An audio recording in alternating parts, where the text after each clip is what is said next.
Again, a warm welcome to everyone. Mariella is good at multitasking.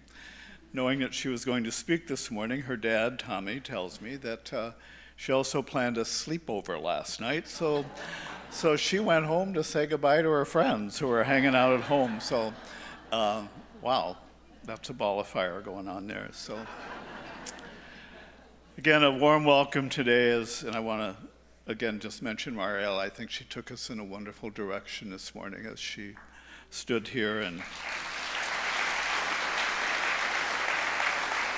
great. So we're given this season of Advent, these weeks ahead of us, of most busy time of the year, sort of contraindicated, but we're asked to slow down a bit, to think about our lives, our faith life, our life together, our life in the nation, our life in the church. It's an opportunity for us to embrace this season. I think it's important to be clear from the get-go that Advent is not necessarily a time for waiting for the coming of the Christ child. That already happened 2,000 years ago, so we can mark that as done. So we need not be thinking about that. Again, that wonderful thing happened 2,000 years ago. It is rather, this Advent time is a time for us to perhaps switch it up a bit. We break out of our normal routine and make a choice to move into heightened alert, to perceive more clearly and more intensely the ways of Emmanuel, God with us. God with us in our world right here and now. And how that is most manifest and most reflected is how we choose to be the newborn Christ in the world in which we live every day. It's an opportunity for us to step back and to take a look. Advent becomes that invitation to come home to our better selves, to, if you will, come in out of the cold, to come in out of the pain. And God knows in the world in which we live, there's a lot of pain. There's a lot of pain that gathers in this room every week. I hear many stories. It's an opportunity for us to come in out of the cold, in a way to step out of some of that pain. I think best described by Sister Joan Chittister as I share these words from her. And each of us is a place where we go in the middle of chaos to escape the fray. It is that home place, that soft place, where no memories of it come with ragged edges, and no thought of it is ever tinged with fear. In our own time, when technology has trumped nature, when we are immersed in the mechanical, the digital, the virtual, the plastic, we seek out the natural center of our real selves. This is the place that we call home. This is truly the time to wake up, to go home. Advent invites us, empowers us to acknowledge our own homesickness for ourselves. Think about that for a moment. Those times in which perhaps a wave, a feeling comes over, and you can't necessarily name what it is. But I would suggest, given the last several years, in a very real way, I believe most of us have periods where we're homesick for ourselves, to be able to once again get reacquainted. The Advent season we begin today is a season in which we find ourselves I like to call it halfway to dawn, is the way I think of Advent. And I'll tell you why I call it halfway to dawn. As I become more seasoned in life, some would say, Jim, that's called when you get older. As I get older, I indeed find myself more attentive to the messages that I receive from the environment around me. First, I pay more attention to the moon. More recently, specifically, the beaver moon, if any of you are aware of that. Named by the Native Americans, it was such a bright moon that signaled for them the time in which beavers had collected enough food and they were ready to hibernate.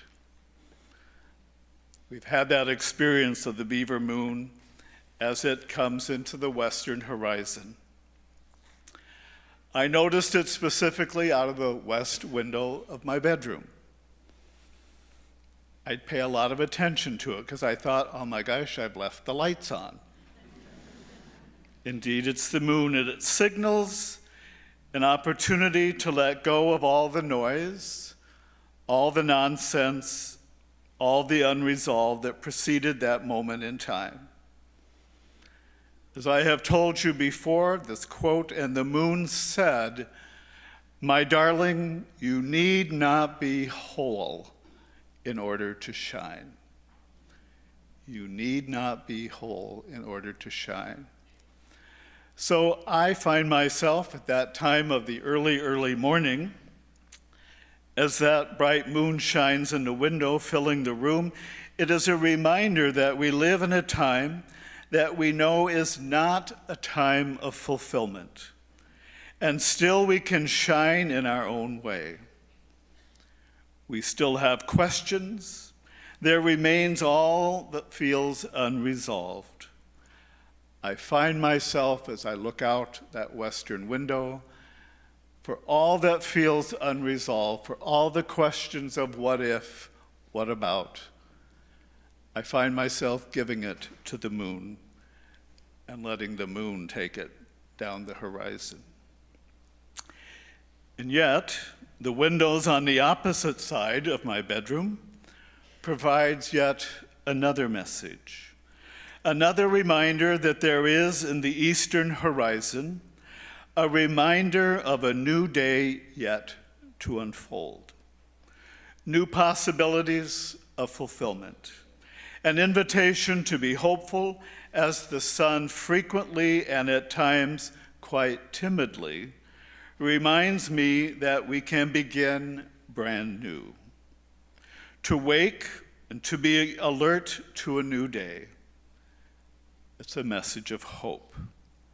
It is exactly in this halfway to dawn that I have come to understand that home place that Sister Joan refers to as that soft place where no edges and no thought of it are ever tinged with fear.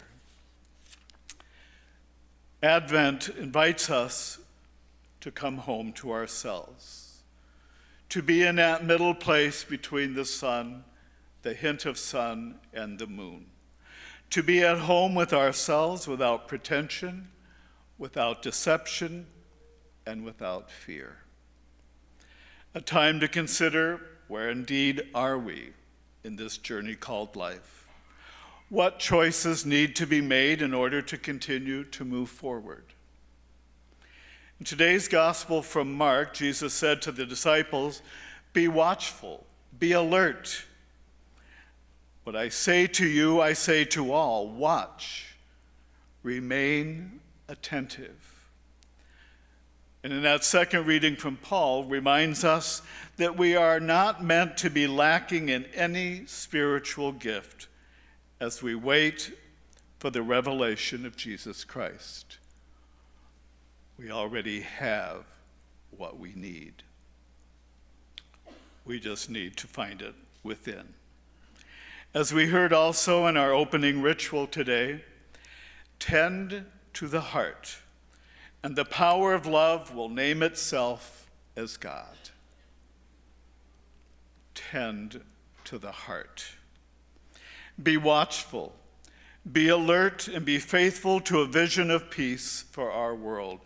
Still have hope.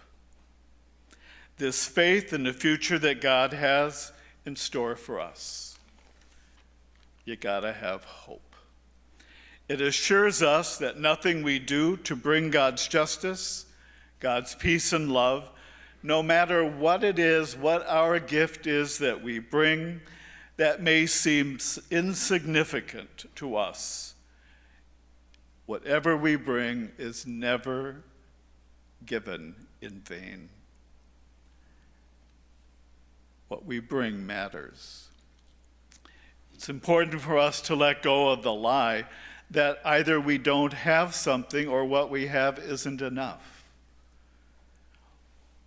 Everyone has their gift to bring, and that gift needs to be cherished and given. Tend to the heart. Love will name itself as God. Be the light to others. Wait fully awake, fully aware, avoiding complacency. Avoid being compliant. When there are attempts to suppress or silence, be the hope that never goes away. Never lose your voice. As a church, we were never intended to regress into being a museum. Even museums are open to changing the look. Even museums are willing to take a risk. As a faith community, we lack no spiritual gift when we have the courage to claim our own moral compass and be willing to take risks into the uncertainty that comes with any future. There's always going to be risk.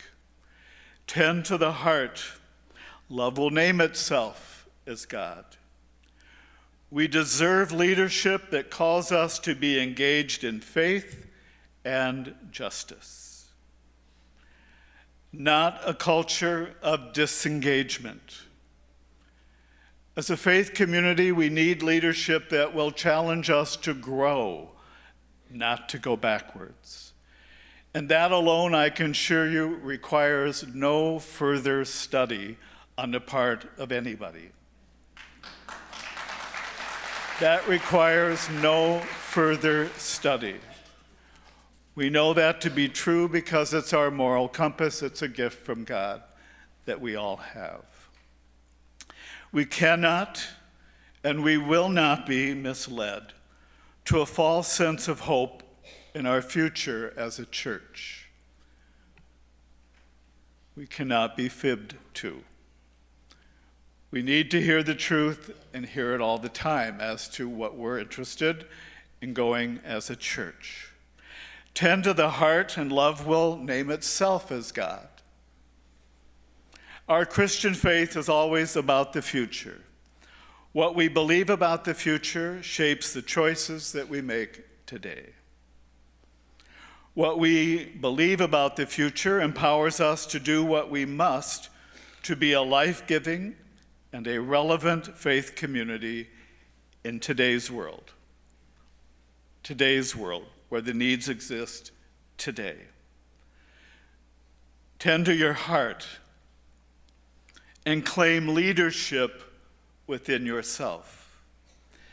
As we begin this Advent season, this time of being, if you will, halfway to dawn, may we gift ourselves and be willing to ease into this home place, as I said, that has no ragged edges, and no thought is ever tinged with fear. As we support one another in coming home to ourselves, one might ask, what would that possibly look like? I hear that fairly often. People wondering, as we are hopeful, or we dare to risk thinking about a future, well, what would that look like? How would we need to be? Who would we need to be? In partial answer to that, I offer these words. They're from Sherry Eckert, and I shared this on Thanksgiving. And I want you to hear these words if you didn't happen to be here. If you were here at Thanksgiving, it never hurts to hear it again. It was entitled, That One. So if you think about yourself, I want you to hear these words. And you go, well, what would it look like? Who would I have to be? What might I look like brand new in a new way of doing things in my life? These words again, entitled That One. Be that one. That one who forgives when deep offense has been committed. That one who loves when no one else does. That one who gives kindness to those who are mean. Be that one who looks past the insult, instead seeing the pain that motivated it. That one who shines light upon those who sit in utter darkness. Because the impact of being that one runs far and it runs wide. It brings healing to the wounded, joy to the sad, and hope to those in despair. Be that one. Be that one. Joan of Arc, I know you to be that one. I already know you to be that one. Have a blessed Advent.